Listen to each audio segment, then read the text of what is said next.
بسم الله الرحمن الرحيم. قال المؤلف رحمه الله فيما نقله عن الزبير بن عدي أنهم أتوا إلى أنس بن مالك رضي الله عنه خادم رسول الله صلى الله عليه وسلم، وكان قد عمر وبقي إلى حوالي 90 من سنة من الهجرة النبوية،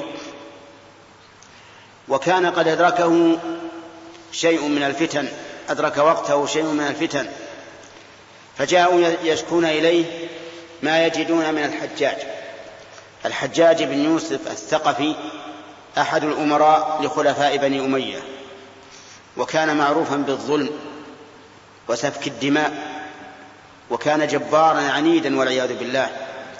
هو الذي حاصر مكة لقتال عبد الله بن الزبير رضي الله عنه، وجعل يرمي الكعبة بالمنجنيق حتى هدمها أو هدم شيئا منها، وكان قد آذى الناس.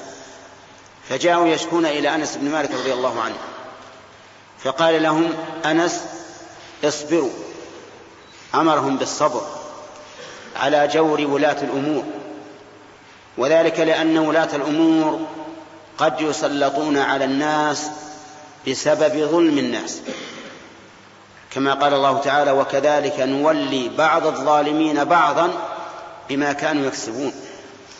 أنت إذا رأيت ولاة الأمور قد ظلموا الناس بأموالهم أو أبدانهم، أو حالوا بينهم وبين الدعوة إلى الله عز وجل أو ما أشبه ذلك، ففكر في حال الناس، تجد أن البلاء أساسه من الناس، هم الذين انحرفوا فسلط الله عليهم من سلط من ولاة الأمور.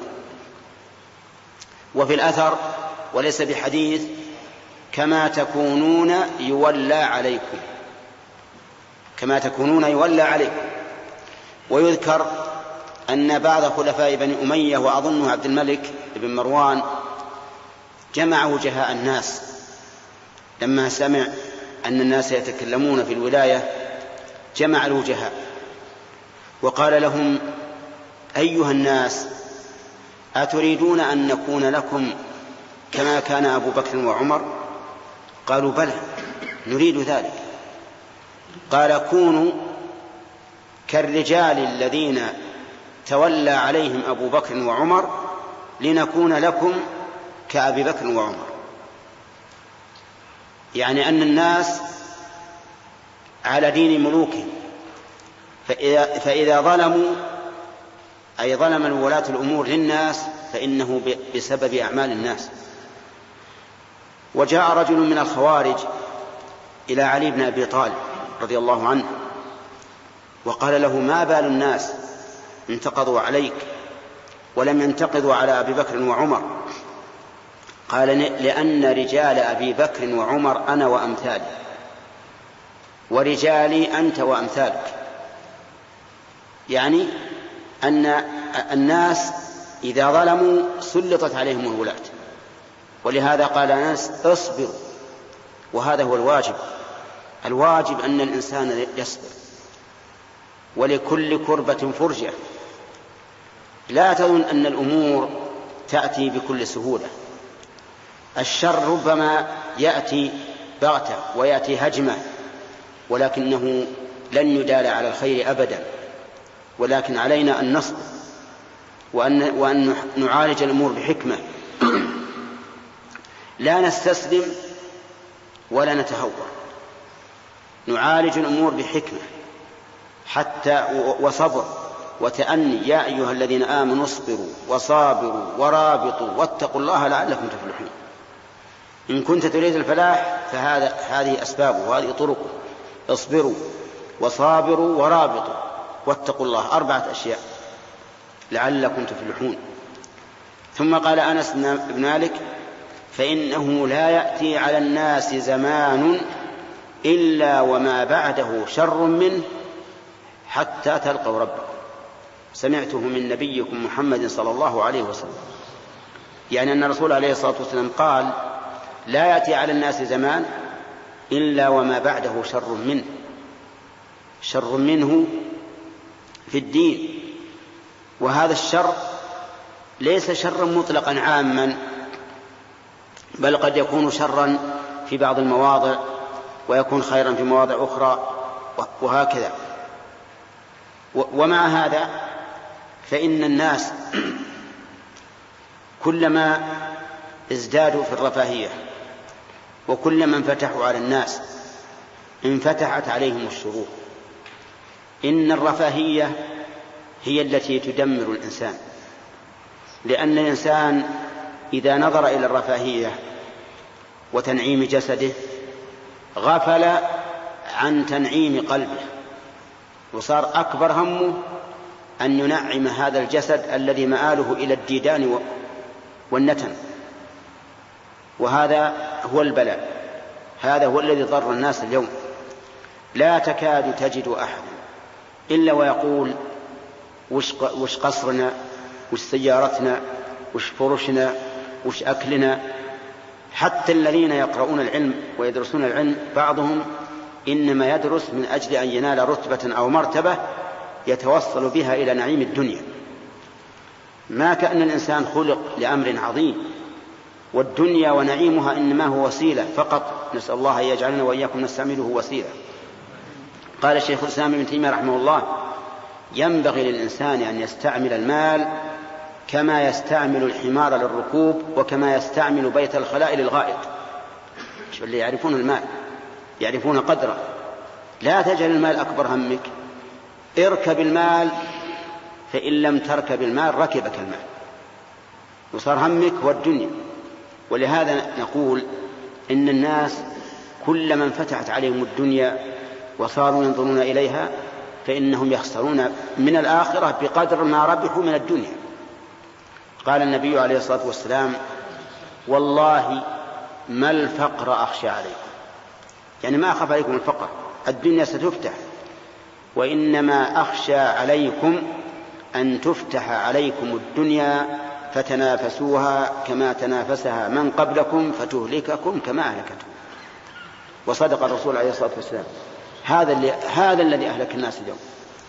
الذي أهلك الناس اليوم التنافس في الدنيا، وكونهم كأنما خلقوا لها لا أنها خلقت لهم، فاشتغلوا بما خلق لهم عما خلقوا له، وهذا من الانتكاس، نسأل الله العافية. وفي هذا الحديث وجوب الصبر على ولاة الأمور وإن ظلموا وجاروا، لأنك سوف تقف معهم موقفا تكون أنت وإياهم على حد سواء. عند من؟ عند ملك الملوك. سوف تكون خصمهم يوم القيامة إذا ظلموك. لا تظن أن ما يكون في الدنيا من الظلم سيذهب هباء أبدا. حق المخلوق لا بد أن يؤخذ يوم القيامة، فأنت سوف تقف معهم بين يدي الله عز وجل ليقضي بينكم بالعدل. فاصبر، اصبر وانتظر الفرج، فيحصل لك بذلك أولا اطمئنان النفس والثبات، وانتظار الفرج عبادة تتعبد لله بها. وإذا انتظرت الفرج من الله فقد قال النبي عليه الصلاة والسلام: واعلم أن النصر مع الصبر، وأن الفرج مع الكرب، وأن مع العسر يسرا. وفي هذا التحذير من سوء الزمان، وأن الزمان يتغير ويتغير إلى ما هو أشر. وقد قال النبي عليه الصلاة والسلام ذات يوم لأصحابه: من يعش منكم فسيرى اختلافا كثيرا. وأظن نحن وعيشنا في الدنيا قليل بالنسبة لمن سبق، نرى اختلافا كثيرا، رأينا اختلافا كثيرا بين سنين مضت وسنين الوقت الحاضر. حدثني من أثق به أن هذا المسجد، مسجد الجامع، مسجدكم هذا، لا يؤذن لصلاة الفجر إلا وقد تم الصف الأول، يأتون إلى المسجد يتهجدون. أين المتهجدون اليوم؟ إلا من شاء الله قليل.